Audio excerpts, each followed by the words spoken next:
Hey, we're back together again, Colin and Alan. As always. As always. Wonderful stuff. MotorMatters, change cars, all things motoring. And this is the new Toyota Starlet Cross. You're going to see all about it right now.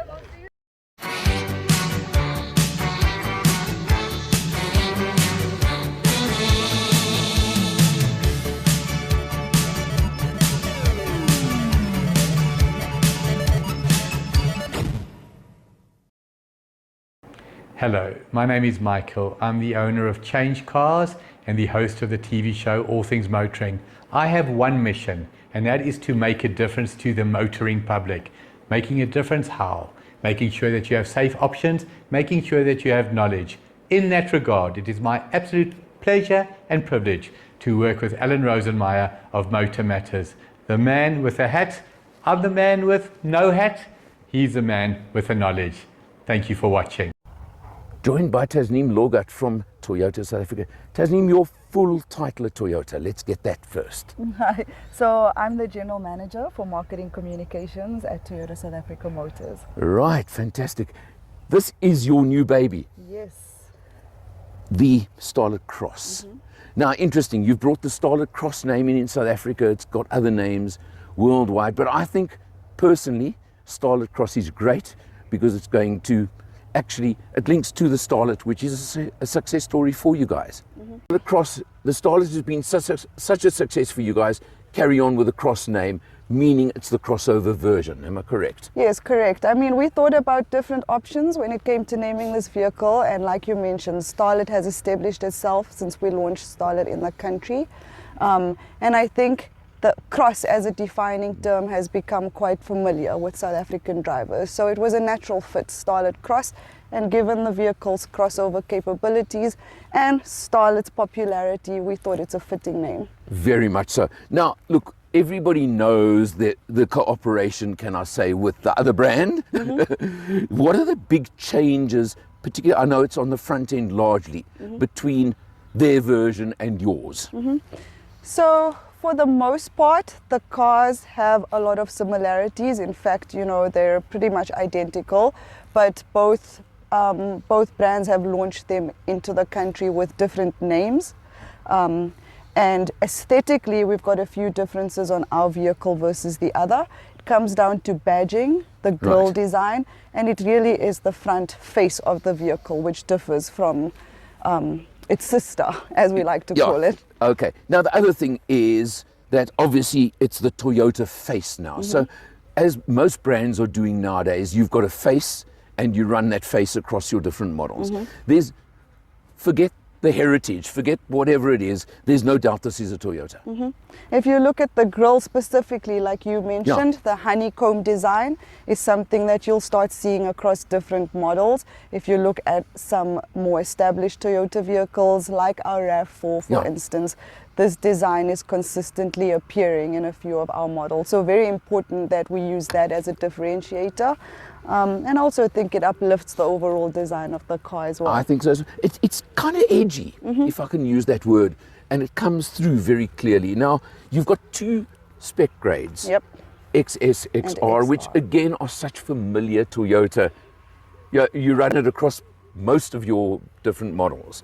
Correct. The big differentiations between the two that stand out immediately, the alloys. Alloy wheels. Whereas it's a black alloy on the XS, isn't it? Correct. Yeah. So yes, XS and XR grading is commonly used within our lineup. You've seen that before. We use it on Starlet as well. With this car, to be honest, you get as much value in the XS for the price tag as you do in the XR. So the biggest differentiators come down to your tech and convenience features. You mentioned the alloy wheels, but on the XR there are a few additional things that feature, like your heads-up display. The XR has a 360 camera. Yes. The XR keyless also entry has and keyless push entry, button. correct. And the XR has a wireless charger. Okay. So a few key differentiators between the two There's one models. other one that, if you don't mind me mentioning, because I have something. Safety. Now, the XR gives you 6 airbags. Correct. The XS is 2. Now, personally, that would be enough reason for me to upgrade to an XR. To an XR. I know maybe not everybody thinks the same as I do. I think it's really important. You know, our roads tend to not be as safe as we'd like them to be. So, of course, safety features are critical in our country. Both vehicles come with a full suite of safety packages, both the XS and the XR. I mean, all the expected or standard safety features are fitted, but like you mentioned, more airbags on the XR. Also, what I like to look at is if you had to price the differences and then look at the price difference between the two. There's essentially a 40,000 Rand price difference. Correct. And I think besides the safety, which I'm going to go on about because I always do, that's you're getting a heck of a lot for 40,000 Rand difference. Correct. Between the two models. So to me, that's really important. Now let's just look at something here. It is the crossover model, so you've got a bit of a raised ride height.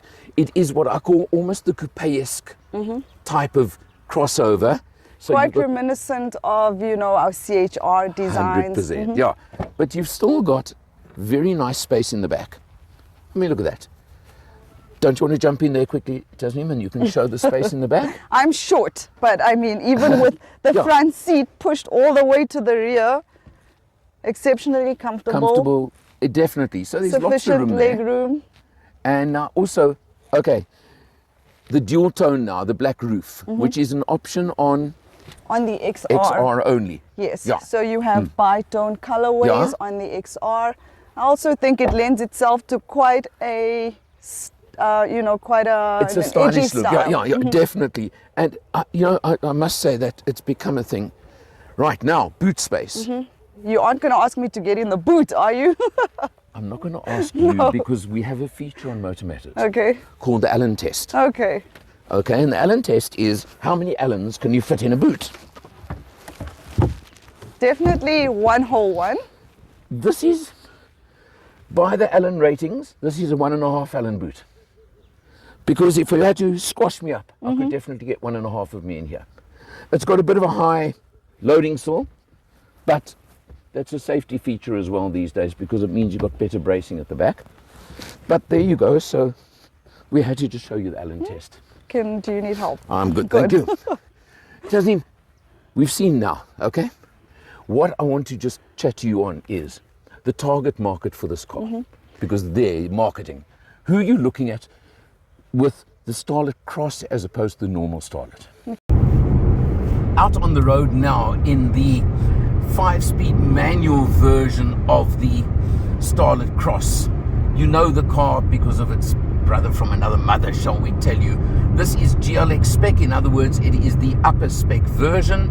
And I've got to tell you that reacquainting myself with it, I'm always impressed by this car. The little 1.5 litre 4-cylinder engine doesn't sound like that much, but it's got plenty of pep. You have to use the gearbox occasionally, but that's not a hardship because it's light, it's easy, it's comfortable. GLX Spec gives you everything you want. It's even got a heads-up display, although we're not using it right now. You've got a nice big touchscreen over there, which works very well with Android Auto. And that's the kind of thing you want to know and you want to be sure of when you're looking for a car in this category.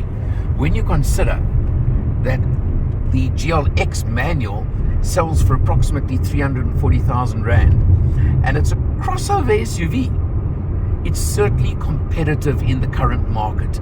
It really offers you everything you want, everything you need, and that's what really counts in the market. You can get the 4-speed auto version as well. We're going to drive that tomorrow. So you'll have to wait a little bit longer before you see that.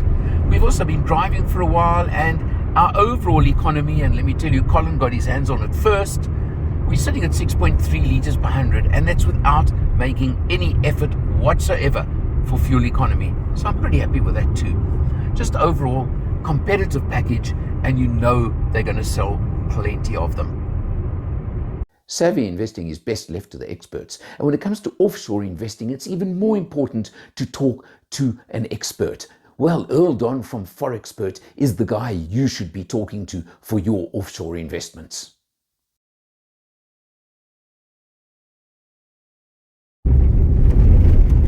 All right, well, we've turned off off the highway now and we're on a piece of dirt road. We're going to do 10 kilometers on this dirt road, and I must tell you, yes, okay, it's bumpy and bouncy, but it handles nicely, it holds nicely, and it feels pretty secure and pretty comfortable on dirt. When you consider this is a crossover SUV, not a full-on SUV, doesn't have all-wheel drive or anything else, it's a front-wheel drive car. I've got no complaints about its behavior on this dirt road. Obviously, you watch your speed, you take it relatively easy, but it just proves the versatility of a nice little crossover SUV and its capability even when you go off the beaten track for a little while. Okay, so I think when it comes to the customer, both the Starlet and the Starlet Cross have a very similar buyer in mind. With Starlet, you're looking at your young families, couples, seeking value for money. With the Starlet Cross, a similar buyer, but someone also seeking a little bit of an edgier style, more ride height, and a little bit more of that crossover design. And essentially that's where they differ. Both cars come with a great price tag. We'll come to that now. Yep. Can we hold that for Sure. a few seconds? Sure. I'll tell you why I want to hold it for, just for a moment. Is I also think adventure. I don't know why the word adventure comes into my head. Just the whole crossover movement just brings that to it. Also, sadly, South African roads, that extra bit of ride height. What's it, 39% I think of South African car sales are crossover SUVs now. Crossover SUV. Correct. And I think you that you have one in your range now. The urban cruiser, the but that's urban the cruiser, sort of, it's a little bit bigger. Bigger, Corolla Cross and- also even Yeah. larger than that, but there was a gap to fill. And this car positions itself perfectly between the Starlet hatch and the urban cruiser. So it really offers you the duality of both those vehicles in one car. not in execution, but in market segment, I would call it an entry-level crossover SUV. Correct. And you spoke about the word cross and crossover. Yeah. And like I mentioned, it really is what links the urban driver to a little bit of the outdoors, bringing that sense of adventure. 100%.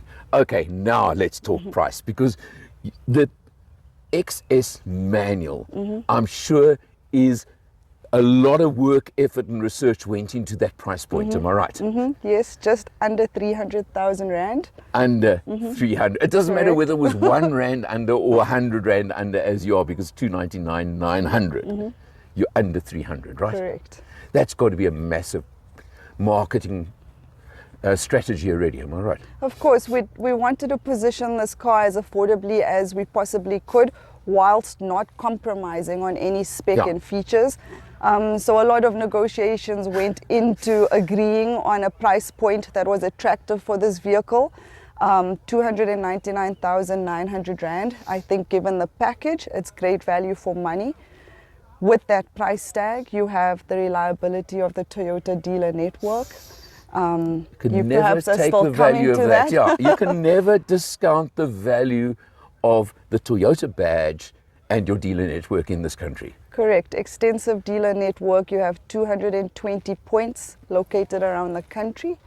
So I've always used the term, you find a Toyota dealer under every bush. correct. Exact prices on all the models are Okay, so between the four grades, you're looking at roughly a 20,000 Rand increase Right. as you go Yeah. up within the range. So like we mentioned, the XS starts at 299,900. The model one up from that is the XS Auto. right. And that's 322,000. Moving up, you've got the XR manual and XR Auto. And Right. like I mentioned, another 20,000 Rand on top of Yeah. that. With the top of the range model being priced at 300 and I think it was 359,000 Rand. Yeah. So they really, in current terms, are value for money. You cannot take that away. You've got the Toyota name, you've got the Toyota badge, the Toyota reputation, and exceptional value for money in a really nice package. Correct. I think that was our goal with this vehicle, introducing it to the market as an accessible model, offering great value for money and just, allowing the consumer to feel confident with their purchase. You would have seen in our marketing presentations, our positioning or tagline for this vehicle is "Own It." Yeah. And whilst literally we'd love South Africans to own this vehicle, I think it also metaphorically alludes to the confidence you get when owning a vehicle like this and sitting behind the wheel. Totally agree with you on that. Tasneem, thank you so much. Thank you, Alan. Good launch. Thank you. Good product. And you know what? I don't even have to say good luck with it because I know you're going to sell up a storm. Thank you. Let's hope you're right. Now, I've got to do one last thing. For MotorMatters, Change Cars, and all things motoring. For today, she's Tasneem Lorgat. I'm Alan R. See you next time. Okay, so look who's behind the wheel. Hello, everyone. Hello, How Colin. Are we doing? Yeah, Yeah, of course. Putting my life in his hands yet again. and it is absolutely safe with me. I know that. We're in the auto version, Colin. Hey, we Yes. drove the manual yesterday. Jumped to the auto. What do you think, pal? I actually believe the auto is the solution in the range. Yeah. I like the practicality. Look, for the most part, this vehicle is going to be city and Yeah. urban bound. 100% agree with you there. Yeah. The auto makes it so much more simple, so much more pleasurable in traffic conditions, and obviously, being the top of the range, Yeah. is the added safety of the additional crash bags. The 6 airbags. Yeah. Yeah. To me, I don't know about you, and obviously your bank manager will always have lots to say about it. But if it was me, I would definitely insist on getting the XR as with the extra airbags, among other little bits. Yeah, for me, quite honestly, it's a no-brainer. Yeah, and besides the other little perks you get with the XR, the airbag difference would be enough to make my mind up. Yeah. And as I say, making it simple to deal with the daily traffic and Yeah. and that. And yes, it's only a 4-speed box, but really, it's not an issue. You know what? It's a mind issue. That's the Yeah. problem. It really is. People must just get it out of their heads thinking that it's a problem. It works absolutely perfect. And in the sister car, I had quite a lot of seat time in that automatic, and it cruises along perfectly. A little bit of hunt if you lose momentum up a steep hill, it'll be In caught 3 behind a kilometers, truck. take exit 145 Yeah, but it's not a big for deal, M1 bottom to line. Johannesburg. All right, well, you've seen us on the road in the manual. This is the auto. I tell you one thing. If Toyota don't sell a shed load of these, there's got to be something wrong. No, it really is a truly practical, affordable motoring solution for For South Africa. For South Africa, for all South